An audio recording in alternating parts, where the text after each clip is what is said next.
Ese wari uzi ko abagore benshi mu gihe cyabo cyo gucura bagira ikibazo cy'uburibwe bukabije cyangwa se bababara cyane? Ushobora kuba utabizi, ariko abagore benshi iyo bari mu gihe cya menopause cyangwa se igihe cyo gucura bagira uburibwe bukabije, kandi ubwo buribwe bukaba buturuka ku bintu byinshi bigiye bitandukanye kandi bukanaterwa n'ibintu byinshi bigiye bitandukanye. So muri iki kiganiro cyangwa se muri iyi video ndashaka kugira ngo nkuganirize ku bintu 10 bitera uburibwe bukabije ku mugore igihe acura cyangwa se igihe ari kuva mu cyo bita it's like intermenopause, something like that, aza muri menopause. So ubuzima abagore kuba atazi gucura ni igihe kigera, ni stage igera ku mugore igihe cy'imihango kikarangira,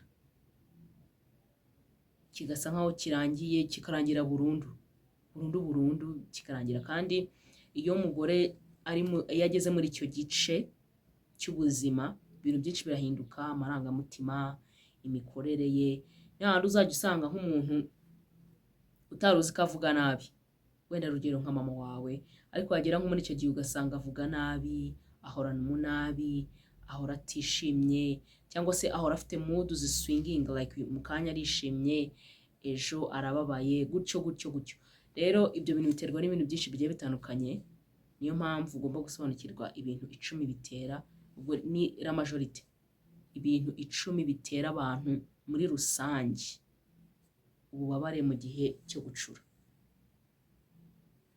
Ikintu cya mbere rero gitera abagore bari gucura umubabaro ukabije cyangwa se uburibwe bukabije, harimo kugabanuka kw'imisemburo arizo za estrogen cyangwa estrogen.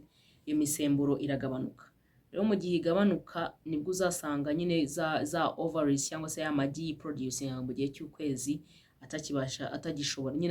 atakibasha kwiproducinga, igihe cyo kwiproducinga kikarangira burundu.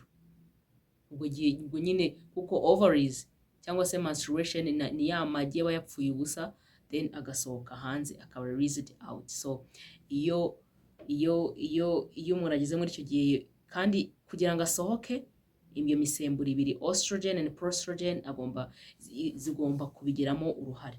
Rero iyo itangiye kugabanuka nyine uri kwenteringa muri menopause, kandi birababaza cyane. So ikintu cya kabiri gitera abagore uburibwe bukabije mu gihe cyo gucura cyangwa se menopause, harimo ibyo bita huma mu gitsina, vaginal dryness.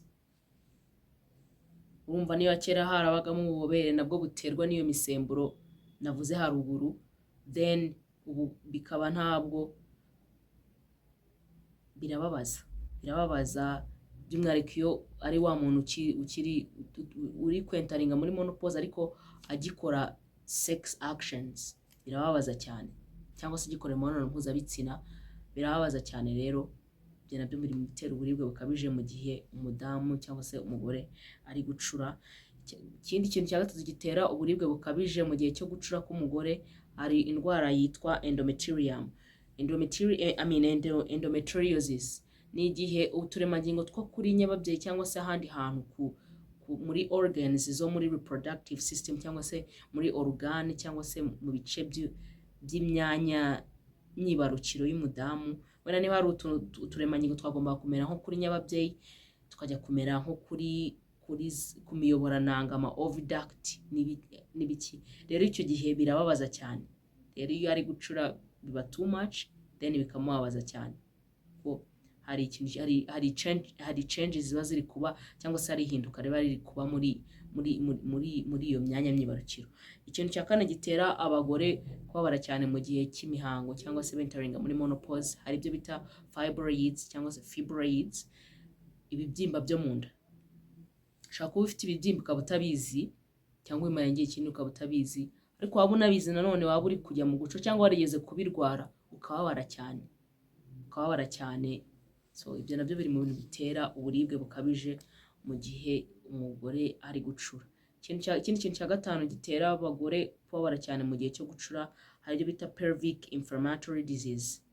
Ni nka infections ziza mu myanya myibarukiro, kandi izo infections zitera uburibwe bukabije. kubazi normal infection yo muri vaginal infection, ngo fata infection rero yagiye ikagera nko muri uterus, muri biriya bice bindi, birababaza cyane. So rero iyo azifite cyangwa se yarigeze kuzigeraho nabwo biramubabaza cyane, birababaza cyane. Kwanza n'undi muntu wese waba warigeze kugira ikibazo cyangwa se uburwayi mu myanya y'imyibarukiro, uri gucura babara cyane, ariko si bose. Hari abatababara ariko abenshi barababara, hari abatababara hari n'abababara, abenshi barababara bakajya no mu bitaro, ubuzima nyine buba buri guhinduka, abenshi barababara cyane, utarajyaga mu kibada akababara agatangira kubabara. Ubwo ndavuga nko muri icyo gihe ari kwentaringa muri menopause, kandi twibukiranye ko menopause itangira hagati y'imyaka 45 kugera kuri 55. Hari abaciye imyaka 45, hari n'abaciye imyaka 55 aho ngaho, cyangwa se na 50 biterwa. So ikindi kintu cya gatandatu gitera abadamu cyangwa se abagore kubabara mu gihe bari kwinjira muri menopause cyangwa se bari gucura, hari stress n'ihindagurika ry'amarangamutima. Nk'uko nabivuze haruguru, usanga umuntu niba wari umuzi ahora yishimye, ejo yarakaye, ejo nyine ibyiyumviro birahinduka, hari ikintu kiba kiri guhinduka. Rero ibyo nabyo stress no guhindagurika ry'amarangamutima y'umuntu nabyo biri mu bitera ububabare bukabije mu gihe umugore cyangwa se mu gihe umugore acura. Ikintu cya karindwi rero gitera uburibwe bukabije ku bagore mu gihe bacura, hari kudakora imyitozo ngororamubiri. Umuntu udakora siporo, ugerageza niyo waba uri umuhinzi, ugerageza niba uri mu rugo usimbuka umugozi, kandi umugozi si wa mugozi uzajya kugura muri gym wabanga n'ikire n'iyo mu birere ukajya usimbuka gakeya, ariko ukagerageza gukora exercice physique kugira ngo umubiri wawe ubashe no guhumeka. Feel me? So rero kudakora imyitozo ngororamubiri biri mu bintu bitera icyo ntuza, ariko nanone biterwa kuko my mom, she does it, she do exercises, ariko she's entering into menopause, not yet, ntabwo yari yagera muri menopause already, ariko ari muri iyo stage yo kujya muri menopause, ariko akora siporo ariko arababara. So ibyo ni ibintu biba ku mibiri, kuko umubiri w'umuntu runaka uko resista siko undi uzaresista. Niyo mpamvu ndi kuvuga ni muri rusange, ushobora gusanga kimwe mu byo navuze kiri mu bigutera nyine, kiri mu bitera umuntu ububabare mu gihe cy'imihango, kimwe mu byo navuze, cyangwa se byose ugasanga biri mu bigutera kubabara cyane mu gihe uri gucura. Ikindi kintu cya 8 gishobora gutera ububabare bukabije mu gihe umugore cyangwa se umukobwa ari gucura ni indwara z'imitsi n'amagufwa. Izo indwara z'imitsi n'amagufwa, by'umwihariko imitsi yo ni ikintu gikomeye cyane, ariko rero n'amagufwa kuko there is a cervix there. Rero pelvic, pelvic of course, sorry. Then iriyo nayo ubwo pelvic ku bantu batayizi ni igufwa riri hano mu mayunguyungu, ari ryo rifunguka mu gihe umugore ari kubyara, cyangwa se rirafunguka rikanifunga. So nayo rero iyo ufite ikibazo cy'amagufa urumva naryo ritari rizima, ugira ububabare bukabije. Imitsi yo ni icyitonderwa.